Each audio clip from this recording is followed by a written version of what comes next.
समस्त कटक चौद्वारवासी को बासंती दुर्गा पूजा और नूतन वर्षर अभिनंदन जनाऊँगी। मोर नमस्कार। कांग्रेस रु चौद्वार कटक प्रार्थी होती कांग्रेस मो आस्था प्रकट कर कांग्रेस को बहुत धन्यवाद जनाऊँगी।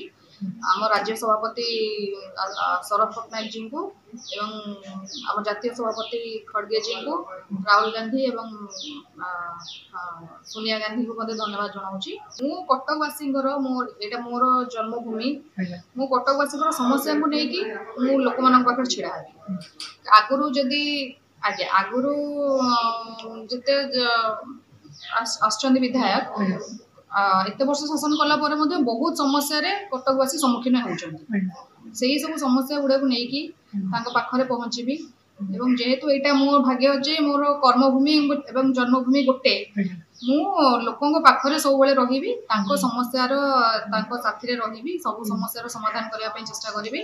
प्रथम एठिकार मुख्य समस्या तो लोक मानकर रोजगार ना युवपीढ़ी रोजगार ना जमी गोटे ओटीएम आमर ओडिशा टेक्सटाइल मिल तापर बहुत लोक निर्भर करुले तार पुनरुद्धार भी हो पारना।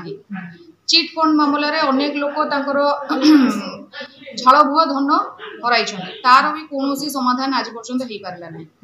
लोकों पाखे बहुत समस्या रही जमी रोजगार जो व्यवसायी मान उठा दुकानी मान उठाई दिगला भी कौन थैथान व्यवस्था पर्यटन हो पारा ना। से सब समस्या गुड़ी को मु चेष्टा करी समाधान करने लोकों पाखे पहुँचा।